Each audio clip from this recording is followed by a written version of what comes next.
Napuno naman ang tawanan ang necrological service para kay Dolphy. Ang mga nagbigay kasi ng eulogy, hindi naiwasang magbiro bilang pag-alala sa hari ng komedya. Nakatutok si Tricia Zafra.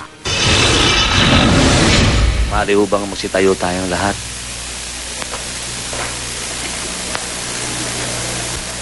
Ngayon po, magsiupo na po tayo. Ayos ba, Tito Dolps? Ayos, turo niya yan eh.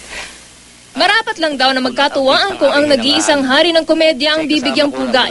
Kaya naman sa eulogy ng mga dating katrabaho at kaibigan para kay Dolphy kagabi, hindi na wala ang biruan.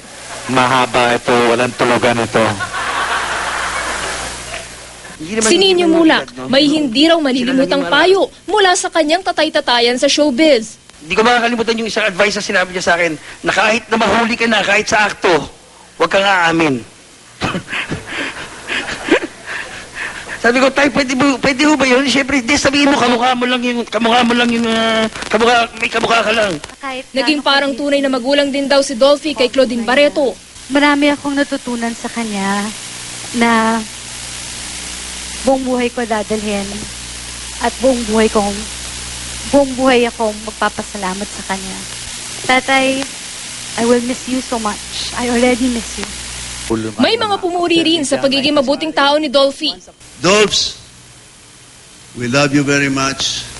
And hindi ka pa nalalagutan ng hininga, to make off ka na, papuntang langit. Ganun ka kabait, Dolphs. We love you. The Dolphy that I love was not just a national artist. He was a genuine artist.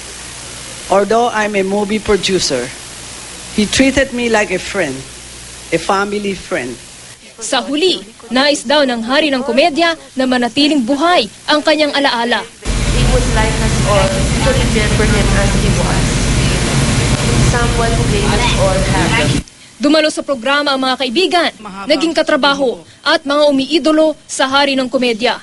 Nagpasalamat naman ang mga anak ni Dolphy sa mga kaibigan at maging sa mga nurse na nag-aruga sa kanilang ama. Tricia Zafra, nakatutok, 24 oras.